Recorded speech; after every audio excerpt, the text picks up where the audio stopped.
Sí. Bueno, mi nombre es Fernando Viñuela, yo soy cardiólogo del Sanatorio Santa Fe. La charla de hoy es de patologías pericárdicas.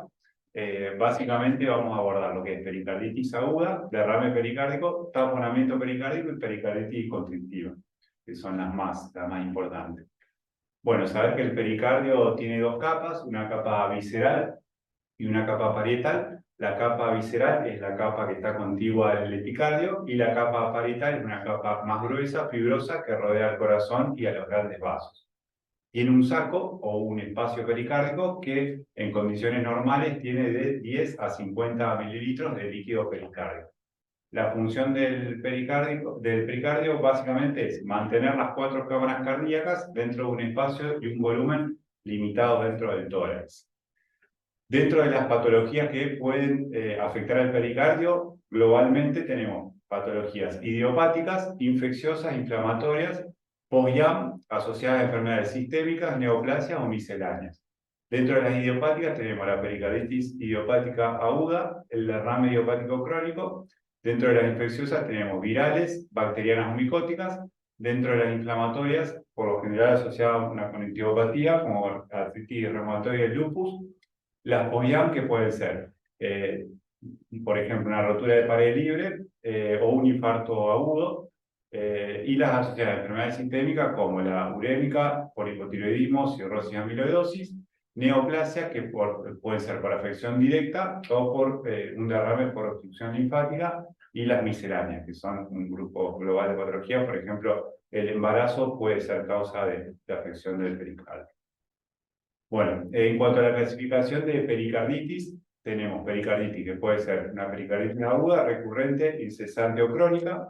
La aguda es la que afecta al pericardio en una condición menor a 4 o 6 semanas. Las recurrentes son un primer episodio de pericarditis, luego un periodo asintomático y luego de 4 o 6 semanas, de nuevo la recurrencia de síntomas. La incesante, que es cuando es mayor a 4 o 6 semanas, pero menor a 3 meses, sin remisión. Y la crónica, cuando es ya mayor a 3 meses.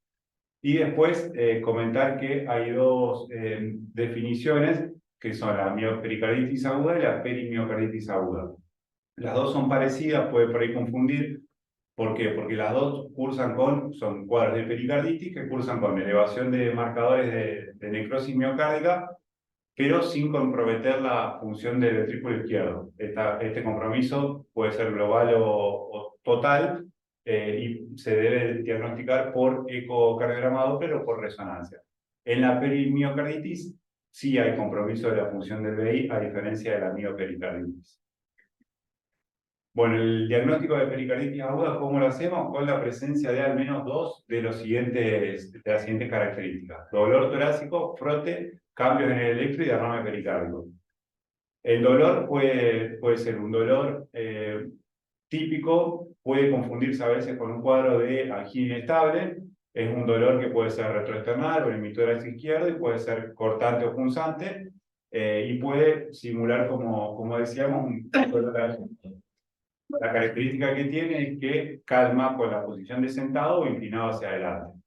El frote pericárdico, que es muy característico también, que es por el roce del pericardio inflamado. Los cambios en el electro, que ya lo vamos a ver más adelante, son esos de ahí. Y en la presencia de derrame pericárdico nuevo o un derrame previo que se acumula, se hace un poco más grave. Con la presencia de al menos dos de estos, ya podemos diagnosticar a la pericarditis aguda. Los cambios en el electrocardiograma se dividen en 4 estadios. Un primer estadio que cursa con un infradesnivel del PR y un supradesnivel del ST difuso. Un estadio 2 que se divide en temprano y tardío. Básicamente lo que pasa, el ST se normaliza y empieza ya a aplanar las ondas T.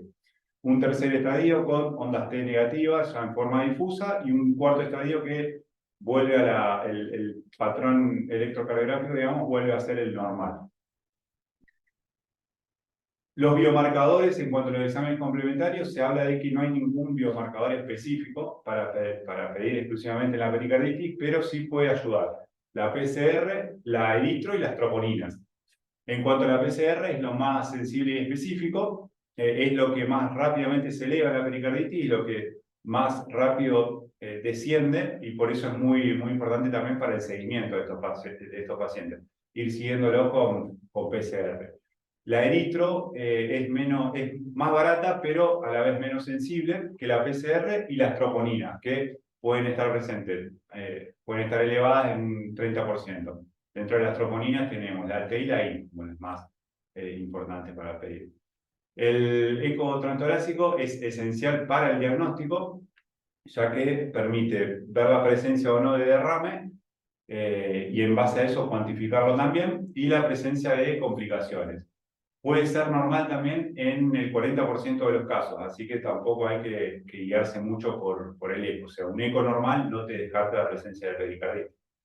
En cuanto a otros métodos complementarios, muy útiles también la tomografía y la reso. ¿Para qué? Para derrames básicamente loculados y hemorrágicos, y para también determinar el engrosamiento del pericardio. El pericardio normalmente mide de a 1 a 2 milímetros, y en estos casos puede llegar a medir más de 2, incluso hasta 4 milímetros.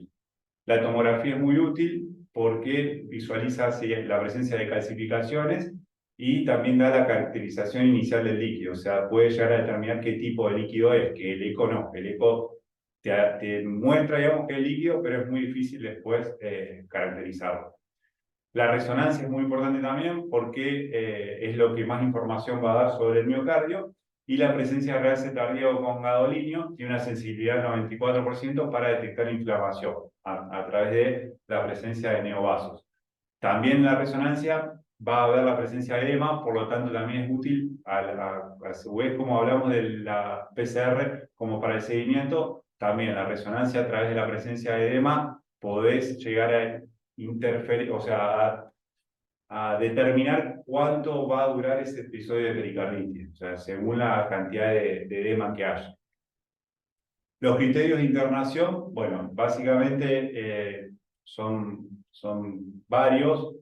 La presencia de fiebre, si el inicio es subagudo, el inicio de la pericarditis, si se fracasa el tratamiento con aspirina o baño, o sea, el tratamiento médico al cabo de una semana, si hay la presencia de derrame pericárdico muy abundante, o sea, mayor a 20 milímetros, obviamente tamoramiento cardíaco, miopericarditis, la etiología traumática o inmunosupresión o tratamiento anticoagulante concomitante.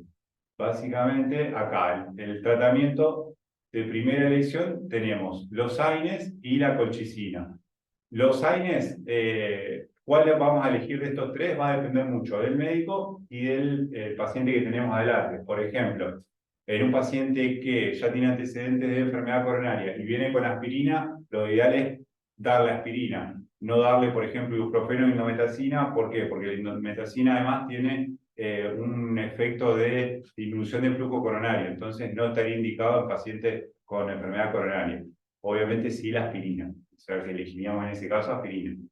De los tres igualmente, el ibuprofeno versus la indometacina ha demostrado mejores beneficios, por lo tanto el ibuprofeno se podría llegar a dar por sobre la indometacina. Pero bueno, es como digo, es relativo usar cualquiera de los tres. Y en cuanto a la duración también es relativa, porque la mejoría de los síntomas se da al cabo del día o a los 3 días del inicio del tratamiento, pero se prefiere dar al menos durante 7 a 14 días, o al menos hasta ceder el dolor y normalizarse, como decíamos, la PCR en el seguimiento. La colchicina también es muy útil, muy usada, básicamente en cuadros de pericarditis recurrente. Como sabemos, la colchicina era ampliamente usada para cuadros de serositis, entonces se puede elegir en casos de pericarditis recurrente o varios episodios de pericarditis. También hay varios estudios actualmente que probaron de empezar con colchicina en el primer episodio de pericarditis y dio buenos resultados, así que ahora prácticamente la ponen a la par de los AINES, como para inicio de tratamiento. Se da por lo general 2 miligramos día durante 1 o 2 días, y luego se reduce la dosis a 0,5 miligramos cada 12 horas, aproximadamente durante 3 a 6 meses. Este esquema igualmente es para pericarditis recurrente.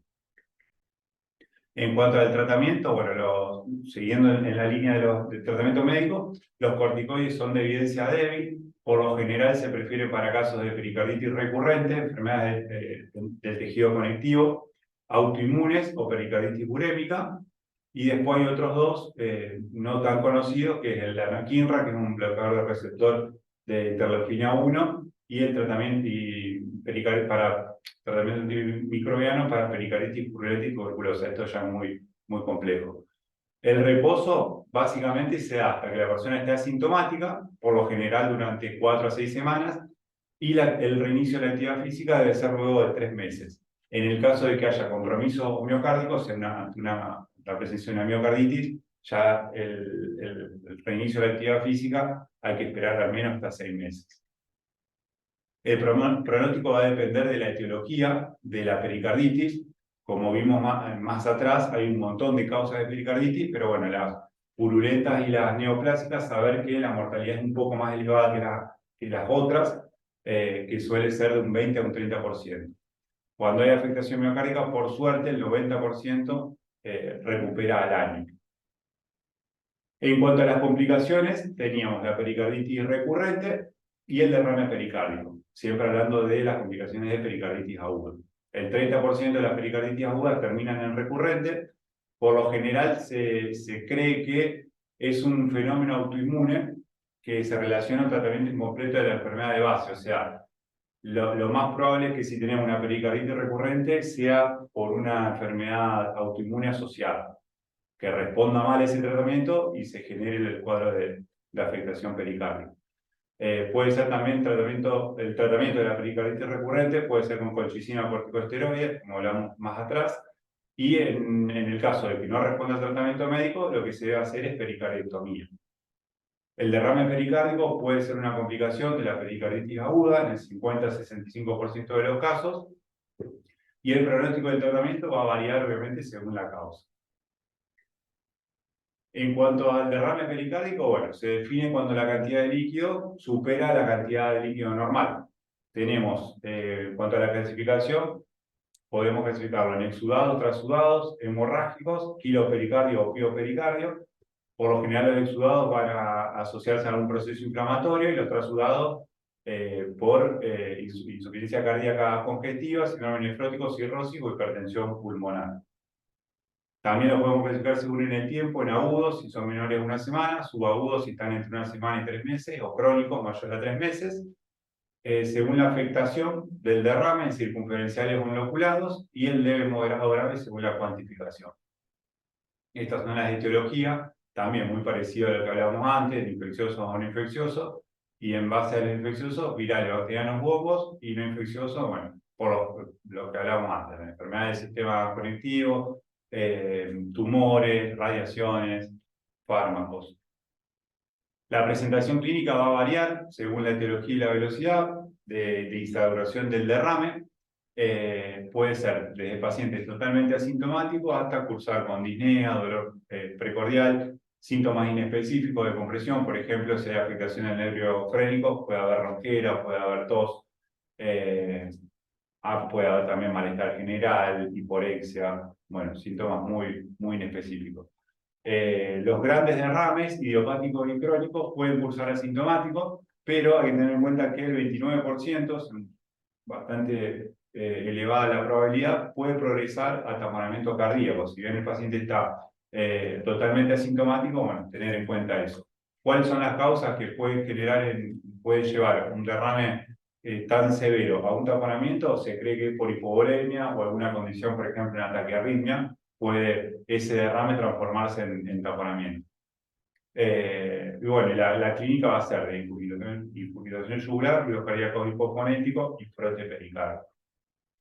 El electrocardiograma va a mostrar un voltaje de QRS disminuido por la presencia de derrame. Puede haber aplanamiento difuso de las ondas T y alternancia eléctrica, o sea, complejos QRS que varían en su forma y en su tamaño.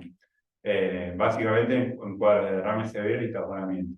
La placa puede mostrar cardiomegalia con pulmones limpios, una sensibilidad del 70% y una especificidad del 41%.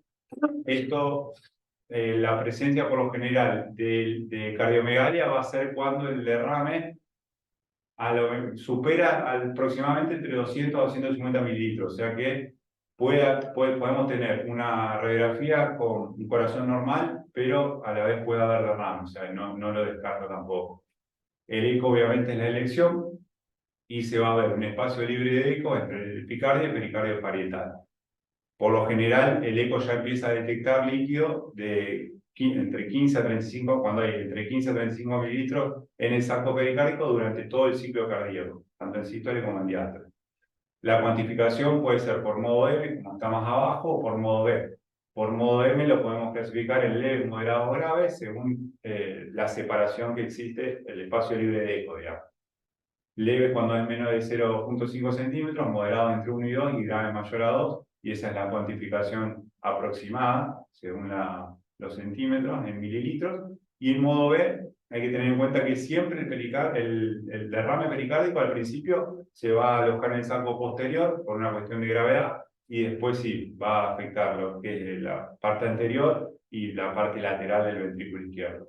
Se habla de un derrame pequeño cuando está en el saco posterior, un derrame grave cuando ya es anterior al ventrículo izquierdo, al ventrículo derecho y lateral al ventrículo izquierdo y rodea el ápex, y moderado cuando está entre esos dos límites. Esta es una imagen de un corazón nadando en líquido pericárdico. Esto es un derrame tremendo, bien masivo, y lo que se puede observar en este corazón es un movimiento paradójico del septum, que es lo que más llama la atención, además de todo el líquido que hay alrededor. Puede haber un movimiento, lo que se llama pseudo prolapso de la válvula mitral y un cierre mesosistólico de la válvula aórtica, también como datos acompañantes. ¿Cuáles son los diagnósticos diferenciales del derrame pericárdico? Uno muy importante, que es la grasa epicárdica. Siempre hay que sospechar grasa epicárdica cuando vemos un derrame o esta línea que simularía ser un derrame en el espacio anterior. Siempre la grasa epicárdica va a estar en el espacio anterior. Y la diferencia con el derrame es que es más brillante, se va a ver más brillante que el derrame, y por lo general va a acompañar el movimiento del corazón, a diferencia del derrame, que es sin movimiento, y es más ecolucente, digamos. Otro diagnóstico diferencial es el derrame pleural. Esto también es muy fácil de ver. El derrame pleural, siempre hay que ver la posición ahí abajo con la aorta descendente. Por lo general el derrame se va a posicionar por detrás de la aorta descendente y la aorta va a estar en contacto siempre con el corazón. Acá, bueno, en este caso, justamente tenemos derrame pericárdico y derrame pleural. Pero si este derrame pericárdico acá no estaría, el derrame pleural, la aorta, perdón, estaría en contacto siempre con el corazón y acá se vería el derrame. En cambio, el derrame pericárdico siempre separa la aorta del corazón, como en este caso acá. Y otra cosa a tener en cuenta también es que el derrame pericárdico, como dijimos, va a estar en el espacio posterior y en el espacio anterior. En cambio, el derrame pleural siempre se va a posicionar ahí. En cuanto a los exámenes complementarios, bueno, la tomografía y la resonancia son las que mejor caracterizan el líquido, como hablábamos antes en pericarditis, y la resonancia tiene un amplio campo de visión, te permite ver varias estructuras, permite ver el tipo de tejido con el que estamos en contacto y el corazón en movimiento mediante sus secuencias de signos. Estas son algunas de las recomendaciones. Bueno, en cuanto a pericarditis aguda, por ejemplo, recomendar el uso de la ecocardiografía para establecer el diagnóstico y la gravedad del derrame, la repercusión hemodinámica y permite cuantificar la severidad. Se recomienda la eco como vía para pericardiocentesis, que eso lo vamos a ver después más adelante, y también como seguimiento evolutivo del derrame, para el diagnóstico de valoración hacia las chances de taponamiento cardíaco. Y obviamente diagnóstico inicial en pericarditis aguda. Tomografía y resonancia, como hablamos más atrás, en el caso de sospecha de pericarditis neoplásica, para ver la presencia de derrame pericárdico localizado o taponamiento. ¿Y qué más?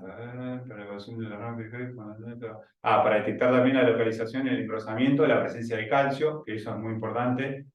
Aproximadamente un 50% de las veces se puede determinar la presencia de calcio mediante una tomografía cardíaca.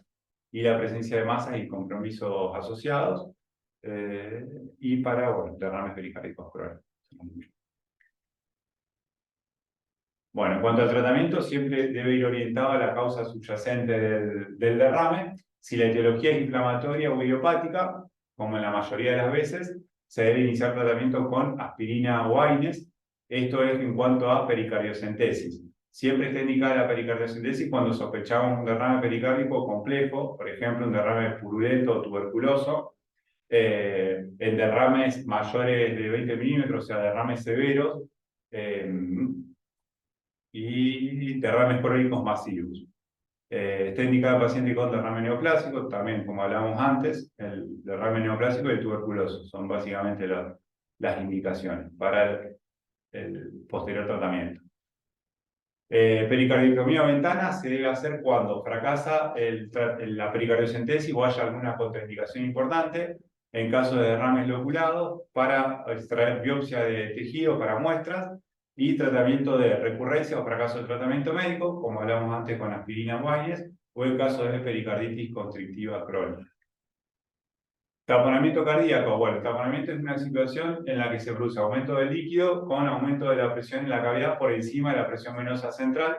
Esto produce una reducción del retorno venoso y del flujo anterógrado. Hay compresión de las 4 cámaras cardíacas con falla sistólica y diastólica. Y en inspiración lo que se produce es, al reducirse la presión intratorácica, aumenta el llenado de cavidades derechas, el septum se desvía a la izquierda y con eso se genera una disminución del flujo anterógrado. Esto es muy importante porque esta fisiopatología después va a ser clave para entender los signos y síntomas. En cuanto a la clasificación, lo podemos clasificar en seroso, serohemático, según la causa, y en hemático. Seroso, serohemático, etiologías infecciosas como las virales, también hay etiologías autoinmunes o metabólicas, y hemático, ruptura cardíaca, disección, perforación iatrogénica o neoplasia. En cuanto a la clínica, bueno, va a depender mucho del cuadro de taponamiento. Sabemos que un taponamiento cardíaco agudo se puede desarrollar en minutos y, por ejemplo, puede verse a traumatismos, ruptura post-IAM o disección aórtica.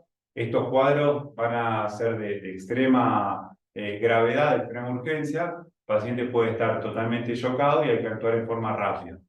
El cuadro subagudo se puede desarrollar en días o semanas, por lo general se deben a neoplasias, patologías urémicas o idiopáticas, y cursan con bajo volumen minuto y compromiso de retorno venoso, como hablamos en la definición. Los de baja presión intrapericárdica, secundaria, por ejemplo, una hipovolemia grave, y los regionales, secundaria pericardiotomías o infarto. Hay síntomas totalmente inespecíficos, pero hay una tríada, que es la tríada de Beck, que es una tríada muy importante que cursa con hipoxitoción yugular, hipotensión y ruidos cardíacos disminuidos. Cuando tenemos estas 3 cosas, siempre sospechar en un cuadro de taponamiento. Y el pulso paradójico. No sé si alguien sabe, se acuerda qué es el pulso paradójico, lo puede llegar a decir. Acuérdense de esto, lo veamos acá, ahí, con esta pista a lo mejor lo sacan. El descenso lateral, inspiración más de 20. Más de 10. Vale. Perfecto. Bueno, en cuanto a los exámenes complementarios, tenemos el eco tanto torácico como de elección y siempre hay que sospecharlo cuando hay colapso diastólico de la aurícula derecha, es la primera manifestación por eco, el colapso del ventrículo derecho, variaciones respiratorias en los flujos mitrales, aórticos y tricuspidios, dilatación de la vena cava inferior y suprahepática y colapso de cavidades izquierdas. Fíjense que si se acuerdan de la definición va a explicar también en parte todas estas cosas que vamos a ver después en el eco. En cuanto a los exámenes complementarios, siguiendo la línea, tenemos la tomografía también y el éter. ¿Cuándo vamos a hacer tomografía? Cuando sospechamos calcificaciones, anomalías extracardíacas o taponamientos localizados, que el eco transtorácico es muy difícil de identificar. Cuando hay mala ventana también en un eco transtorácico. Y el ET se reserva solamente para casos en que la tomografía estemos al pie de la cama, necesitamos actuar en forma urgente y en vez de bajarlo a tomografía le hacemos ahí en el momento un ET. Obviamente la resonancia por estas cosas que comentaba prácticamente está contraindicada porque es un cuadro totalmente agudo y extremo. La pericardiocentesis, cuando se hace en casos de hipotensión o shock, o en un postoperatorio alejado con derrame tabicado. No hacerla en un postoperatorio inmediato o cuando hay disección o rotura cardíaca. Y en cuanto a la pericarditis constrictiva, bueno, el pericardio en esta patología se vuelve bien grueso y bien rígido. Esto va a limitar la distensión y va a comprometer el llenado ventricular. Vamos a tener aumento de la presión diastólica y menor retorno venoso. Y va a haber también disminución de presión en las venas pulmonares y menor llenado de cavidades izquierdas. Una cosa importante de la pericarditis constrictiva es que acá va a haber aumento de la presión del fin de diástole en todas las cámaras cardíacas, a diferencia de la miocardiopatía restrictiva, por ejemplo, en que el aumento va a estar dado más a expensas de la aurícula izquierda que de la aurícula derecha. Son por ahí muy difíciles de diferenciar la pericarditis constrictiva y la miocardiopatía restrictiva, pero una de las diferencias importantes es esa. Dentro de las etiologías tenemos las más frecuentes, que son las idiopáticas o las virales, postcirugía cardíaca, posttratamiento radiante, enfermedades del tejido conectivo, infecciosas y otras, como por ejemplo fármacos, neoplasias, traumatismo, insuficiencia renal, post-IAM o abestosis. Fíjense que son todas muy parecidas a las que hablamos inicialmente. Y el 9% de las pericarditis agudas pueden progresar en una pericarditis constrictiva. Esto en cuanto a las formas clínicas, saber que no hay un solo patrón, digamos, tenemos la constrictiva crónica, la transitoria, la difusa constrictiva, la oculta o la localizada. De esto es muy llamativa esta, la oculta. ¿Por qué? Porque es una pericarditis que cursa con prácticamente ningún registro hemodinámico, o sea, el paciente está en condiciones basales sin mostrar nada, y cuando se le hace una infusión de solución salina de 1000 mililitros en 4 a 6 minutos, el corazón empieza con todos los patrones que hablamos antes. O sea, justamente como dice el nombre, una pericarditis constrictiva oculta. Cuando se le da líquido, empieza con todos los síntomas y todas las manifestaciones hemodinámicas. Bueno, y la transitoria también, que por lo general hablamos de que la pericarditis es crónica, la constrictiva es crónica. No. Puede ser en algunas ocasiones que los síntomas persistan durante un tiempo y después el paciente vuelva a tener un pericardio normal en este caso. En cuanto a la clínica, puede ser por aumento de la presión venosa central, manifestarse con urgización yugular, edema, disnea. Hay que tener en cuenta que la presencia de edema puede ser un mecanismo compensador. ¿Por qué? Porque al estar disminuida la presión intratorácica tiene que haber un aumento de la presión venosa central.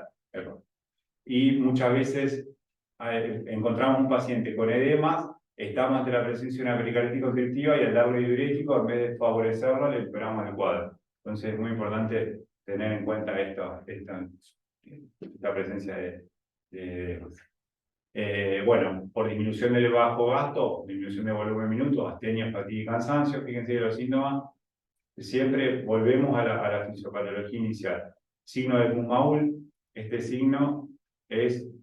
Claro. Mirá, el otro. Pues guardia, pues guardia.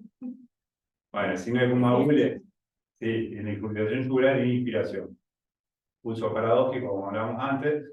El non pericárdico, que es un ruido de alta tonalidad, que está antes del tercer ruido, y es por las vibraciones que genera el pericardio engrosado. Esto también es medio raro de encontrar, pero bueno, está descrito. Y la presencia del frote pericárdico. El electrocardiograma va a mostrar cambios inespecíficos, es muy importante. La radiografía de tórax puede mostrar aumento o sea, cardiomegalia, aumento del índice cardiotorácico, calcificación y derrame pleural.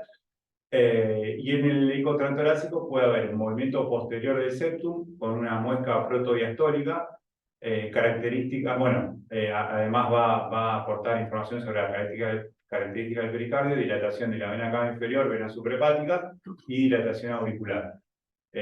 Por lo general, la dilatación auricular puede ser hasta moderada o severa. Y la muesca protodiastólica es un movimiento que se puede ver en bidimensional, y también en modo M podemos llegar a ver un movimiento en protodiástole del septum, que se llama, por ahí está escrito como del septum. Al Doppler podemos ver una relación EA aumentada, mayor a 2, ¿por qué? Porque vamos a tener una onda muy elevada y una onda pequeña, y puede haber variación de flujo. En el primer latido post inspiración podemos tener una onda de mitral mayor al 25%, perdón, una reducción de la onda de mitral mayor al 25 y un aumento de la onda de tricuspida mayor al 50. Esto por la variación respiratoria que se sucede. O sea, está totalmente exacerbada la variación que se sucede en condiciones normales. En cuanto a la tomografía, bueno, es útil para determinar el grosor del pericardio, que puede ser de hasta 4 milímetros, y la presencia de calcificaciones. Por lo general, la calcificación la podemos encontrar en un 50% de los casos y se puede ver en lo que es básicamente el surco aurículo-ventricular. Puede haber una deformación del ventrículo derecho, que se llama ventrículo derecho en botella, dilatación de la aurícula derecha, de las cavas y de la suprahepática. Y resonancia va a ser útil también para evaluar el grosor, igual que la tomografía, la presencia de fibrosis y lo mismo, dilatación de cavas y evaluar los flujos transvalvulares. Otras técnicas se puede realizar la hemodinamia para medir lo que son las presiones de llenado derecha, de cavidad derecha. En esta condición, como hablamos, todas las cámaras cardíacas tienen aumento de la presión de fin de diástole. Y este aumento es tal que el ventrículo las cavidades derechas, prácticamente la diferencia versus las cavidades izquierdas es de menos de 5 milímetros de mercurio. La pericardiocentesis se debe hacer en casos de derrame y signos típicos de constricción. Se puede también traer biopsia para muestra de tejido y la presencia de péptido natriurético cerebral, que esto es muy útil para hacer diagnóstico diferencial con miocardiopatía restrictiva. ¿Por qué? Porque en la miocardiopatía restrictiva está comprometido el miocardio, entonces vamos a tener aumento de este péptido, a diferencia de la pericarditis constrictiva, en la que el miocardio prácticamente no está afectado, entonces vamos a tener un péptido normal. El tratamiento va a depender de la forma clínica y de la evolución. Siempre se debe mantener o iniciar el tratamiento médico al menos durante 3 meses antes de recurrir a la cirugía. La cirugía tiene una mortalidad aproximadamente a 30 días del 4 al 10%.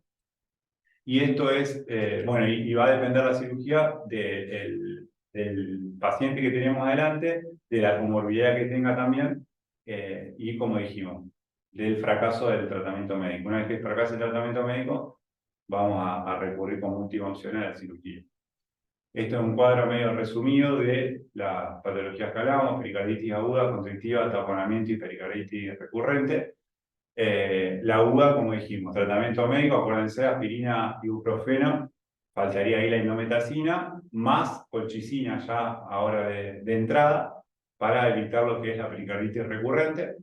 En cuanto a la pericarditis constrictiva, bueno, hay una amplia variedad de tratamiento médico. Fíjense que hay los mismos que los de la pericarditis aguda: aspirina, ibuprofeno, indometacina. ¿Por qué? Porque también la etiología comparte con lo que es la pericarditis aguda, entonces se da el mismo tratamiento. Y para casos ya más específicos, bueno, tenemos corticoides, anakinra, un poco lo que hablamos antes. Metotrexato, por ejemplo, enfermedades de tejido conectivo o autoinmunes. Taponamiento, realizar lo que es pericardiocentesis o la ventana pericárdica, en caso de que la condición lo requiera. Y en cuanto a la pericarditis recurrente, diferenciar si tenemos un proceso de inflamación activa o no. Si la inflamación es activa, empezar con tratamiento médico como primera línea. Y dejar a la pericardiotomía para casos resistentes al tratamiento médico. En caso de que no haya inflamación activa, se puede optar, obviamente, según la condición del paciente, como hablábamos, por la pericardiotomía. Listo.